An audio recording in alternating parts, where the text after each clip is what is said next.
Bonjour tout le monde, je suis content de vous parler de mon projet aujourd'hui. Comme ça a été mentionné, je suis dans le laboratoire de la professeure Karine Choquet et Michel Scott. Puis mon projet porte sur la régulation des SNORNI et de leur gène hôte par la neurogenèse. Alors, premièrement, on sait qu'il y a plusieurs caractéristiques moléculaires qui sont associées au vieillissement qui peuvent perturber la maturation des ARN. Donc, c'est important de bien comprendre la maturation des ARN afin d'éventuellement pouvoir les étudier dans le vieillissement. Alors, pour bien comprendre c'est quoi un ARN, on peut prendre un pas de recul et aller voir son précurseur, l'ADN. L'ADN, moi, je compare ça un peu comme le livre de recettes que ma grand-mère m'a donné, qui contient plein de recettes précieuses. Donc, c'est important pour moi. C'est comme un peu l'ADN qui contient tout notre code génétique. Et avant d'arriver dans la cuisine, ben, je ne veux pas maganer mon beau livre de recettes. Donc, je peux faire une copie d'une recette avant d'aller cuisiner. C'est ce qui est un peu le rôle de l'ARN, qui va être une copie de l'ADN. Qui, par la suite, on va pouvoir utiliser cet élément intermédiaire pour faire notre bon gâteau ou nos protéines. Mais avant d'arriver à l'étape des protéines, il y a plusieurs étapes de maturation des ARN. On va commencer avec un pré-ARN messager qui contient des séquences codantes, les exons, et des séquences qui servent à synthétiser des protéines, et les séquences non codantes, les introns. Une des étapes est l'épissage des introns.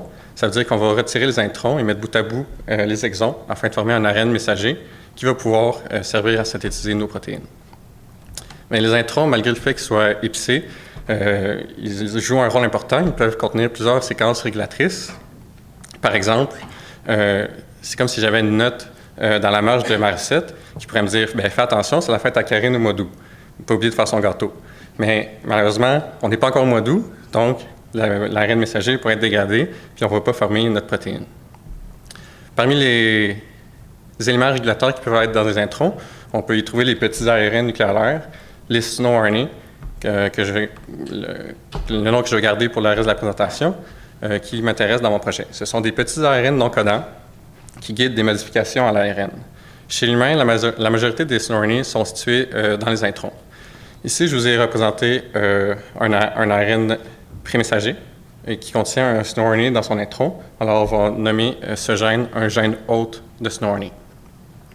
À la suite d'étapes de maturation comme l'épissage, on va avoir la formation de l'ARN messager et du SNORNI.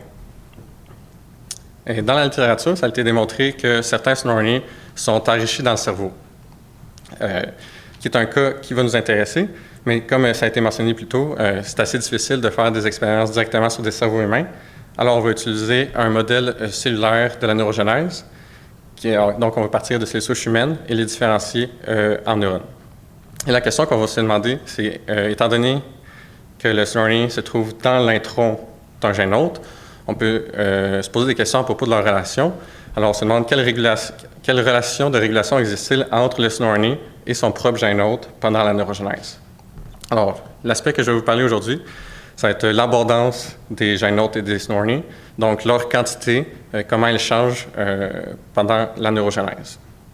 Alors, pour répondre à cette question, il faut premièrement quantifier les gènes hôtes et leurs SNORNI. Donc, on va extraire l'ARN de nos cellules et on va pouvoir séquencer les SNORNI et les ARN messagers qui vont pouvoir nous donner leur quantité. Alors, la première chose qu'on peut regarder, c'est leur profil d'expression générale. Donc ici, cette carte de chaleur représente chacune de mes conditions et chaque rangée représente un gène hôte. Plus la couleur est foncée, plus le gène est fortement exprimé. Moins il est foncé, moins il est exprimé. Donc on peut voir plusieurs différents profils d'expression. Il y en a qui sont beaucoup exprimés au début de la neurogenèse qui diminuent à travers le temps. Et si on fait le même exercice pour les SNORNI, on remarque rapidement que la plupart des SNORNI sont plus faiblement exprimés au stade de la cellule souche et deviennent de plus en plus fortement exprimés dans les neurones. Donc, sachant ça, on pourrait se demander est-ce que l'expression du gène hôte et du SNORNI est corrélée, étant donné que le SNORNI est dans l'intron du gène hôte. Par exemple, dans un cas, ici sur l'axe des Y, on peut voir l'expression en transcrit par million d'un SNORNI et celui de son gène hôte. On pourrait voir une corrélation positive entre l'expression du SNORNI et de son gène hôte. Dans le cas inverse, On peut aussi avoir une corrélation négative. On voit l'expression du SNORNI qui diminue pendant la neurogenèse, tandis que l'expression de son gène hôte augmente. Si on regarde globalement toutes les paires de SNORNI et gène hôte, voici la figure que ça nous donne. On voit un coefficient de corrélation de Pearson, donc 1 corrélation positive, moins 1 corrélation négative, et on a le p-value ajusté sur l'axe des Y. Ici, on se mettait un seuil à 0.3 pour dire que, bon, en haut de ça, on commence à avoir une corrélation qui peut être positive. Si on regarde en bas, mais on voit que plus de 50% des gènes hôtes, l'expression des gènes hôtes n'est pas ou est corrélée négativement à celle de leur SNORNI. Pour continuer la caractérisation de l'abondance, j'ai décidé de faire différents groupes, différents profils d'expression pour les gènes hôtes. Alors ici, on voit mes différentes étapes de la neurogenèse. Chaque ligne noire représente un gène hôte. La ligne rouge représente la moyenne.